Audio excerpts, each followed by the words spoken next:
नमस्कार दोस्तों, Upadhyay coaching centre में आपका फिर से स्वागत है। आज हम एक नई वीडियो के साथ आपके सामने हैं। आखिर 10वीं के बाद सरकारी नौकरी कैसे प्राप्त करें। एक बहुत अच्छी अपॉर्चुनिटी होती है कि आप क्लास 10th पास करने के बाद और मिनिमम 18 ईयर्स की एज जैसे ही आप गेन कर लेते हैं, प्राप्त कर लेते हैं, तो उसके बाद आप इनके लिए एलिजिबल हो सकते हैं।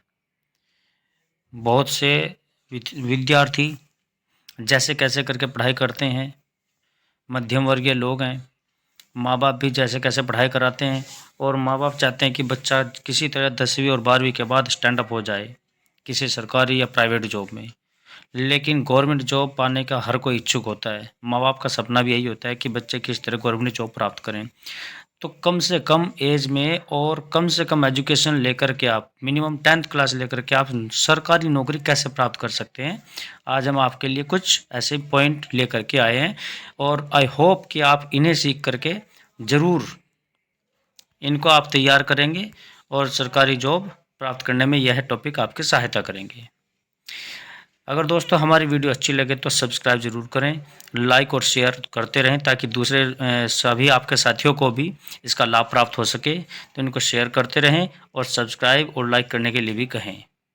तो देखिए दोस्तों, सबसे पहला हमारा जो टॉपिक रहेगा यही है कि 10वीं के बाद आप सरकारी नौकरी कैसे प्राप्त कर सकते हैं। सबसे पहला आपके लिए पॉइंट है SSC MTS, staff selection commission. SSC होता है स्टाफ सिलेक्शन कमीशन। यह केंद्रीय मतलब केंद्र सरकार की नौकरी होती है। तो इसमें क्लास 10th बेस पर आप MTS की जॉब प्राप्त कर सकते हैं। इसमें यह भी हमने बताया है कि आपको मिनिमम क्या क्या रिक्वायरमेंट होती है। इसमें कम से कम 10वीं पास होनी चाहिए, आपकी उम्र कम से कम 18 वर्ष की ज़रूर होनी चाहिए। इसके अलावा अब इसमें जो एग्ज़ाम होता है उस एग्ज़ाम के लिए आपको क्या क्या जानकारी होनी चाहिए। कम से कम आपको गणित के बेसिक ज्ञान की जानकारी गहनता से होनी चाहिए। इसके अलावा रीजनिंग एबिलिटी भी अच्छी होनी चाहिए।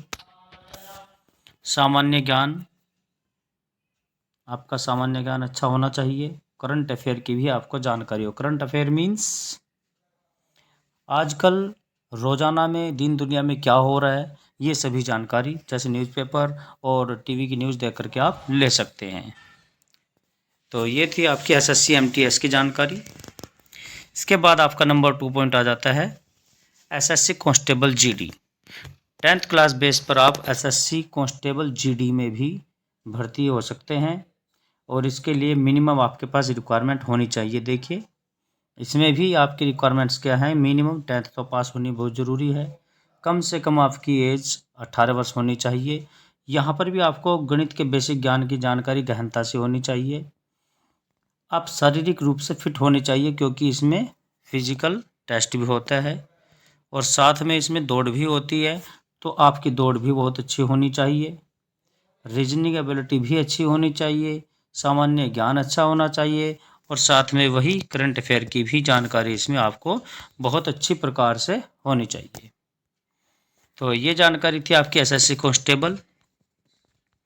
नेक्स्ट आ जाती है आपकी 10वीं क्लास यानी कि 10th क्लास बेस पर तीसरी जॉब है आपके लिए railway group D. Railway group D railway में काफ़ी बच्चे चाहते हैं कि किसी तरह रेलवे में सिलेक्शन हो जाए, तो रेलवे ग्रुप डी की वैकेंसी आप 10th बेस पर दे सकते हैं। 10वीं क्लास पास होनी चाहिए इसके लिए भी मिनिमम, क्योंकि हम बात ही 10th क्लास की कर रहे हैं। इसमें उम्र कम से कम 18 वर्ष की आपकी होनी चाहिए। आपको गणित के बेसिक जानकारी भी इसमें चाहिए। शारीरिक रूप से फिट, दौड़ अच्छी, रीजनिंग एबिलिटी अच्छी, सामान्य ज्ञान और करंट अफेयर की भी जानकारी इसमें होनी चाहिए। अच्छा, इसके बाद नेक्स्ट आ जाता है आपका डाक विभाग। डाक विभाग में यानी कि पोस्ट ऑफिस में भी आप भर्ती हो सकते हैं जिन्होंने क्लास 10th पास की है। तो इसमें भी कम से कम आपको 10वीं पास होना चाहिए, अच्छी परसेंटेज होनी चाहिए। ऐसा क्यों? अच्छी परसेंटेज का मीन्स है कि अगर आपकी परसेंटेज अच्छी होगी तो ही इसमें आपकी सिलेक्शन हो पाएगी, क्योंकि जो डाक विभाग है वो ज़्यादातर भर्तियां डायरेक्ट ही कैसे निकालते हैं, डायरेक्ट रूप से भर्तियां निकालते हैं। ज़्यादातर डायरेक्ट परसेंटेज बेस्ड सिलेक्शन पर होती है इसमें, और मिनिमम आपकी एज 18 वर्ष होनी चाहिए। ठीक है, अच्छी परसेंटेज का मीनिंग आपको समझ आ गया होगा, क्योंकि इसमें एग्ज़ाम लेने की बजाय गवर्नमेंट परसेंटेज बेस पे ही बच्चों को उठाती है 10th क्लास के परसेंटेज के अकॉर्डिंग। कोई एग्ज़ाम इसमें नहीं होता है, डायरेक्टली फॉर्म आप फिल करोगे, ऑनलाइन फॉर्म फिल करवाओगे किसी से, और फॉर्म फिल करने के बाद आपकी परसेंटेज बेस पर सिलेक्शन हो जाएगी, केवल डॉक्यूमेंट वेरिफिकेशन आपका हो जाएगा, और कम से कम आपकी उम्र 18 वर्ष तो इसमें भी होनी ही चाहिए। Next, Indian navy. Indian navy MR की पोस्ट पर भी आप जा सकते हैं।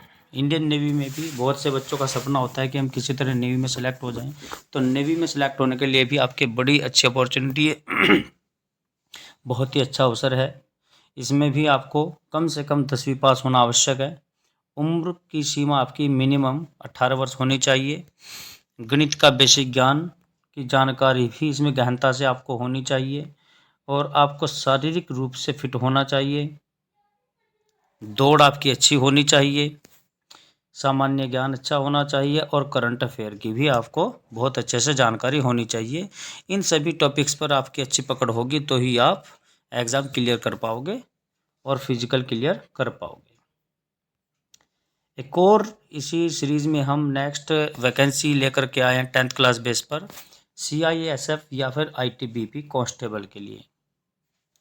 इसमें भी भर्ती होने के लिए बहुत अच्छी अपॉर्चुनिटी होती है बच्चों के पास में। इसमें भी मिनिमम 10वीं पास चाहिए, 18 वर्ष कम से कम एज होनी चाहिए, आपको गणित का बेसिक ज्ञान की जानकारी, शारीरिक रूप से फिट, आपकी दौड़ भी अच्छी होनी चाहिए।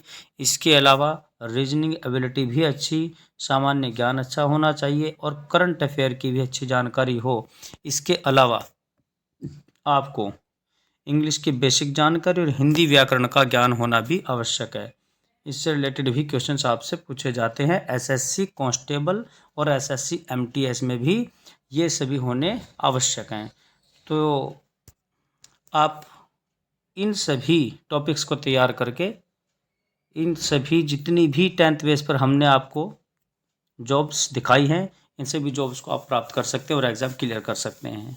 आई होप कि ये वीडियो आपके लिए काफ़ी हेल्पफुल होगी। बहुत से बच्चों के दिमाग में रहता है कि हम 10th क्लास के बाद क्या करें, कोई रास्ता नज़र नहीं आता है। कई बार क्या होता है कि घर की जिम्मेदारियां होती हैं, तो कमाना भी होता है। तो इन सभी से छुटकारा पाने के लिए और आपको जल्दी से जल्दी सरकारी नौकरी प्राप्त कराने के लिए ये वीडियो हमने बनाई है। तो थैंक यू दोस्तों, चैनल को सब्सक्राइब करना ना भूलें। Okay, thanks.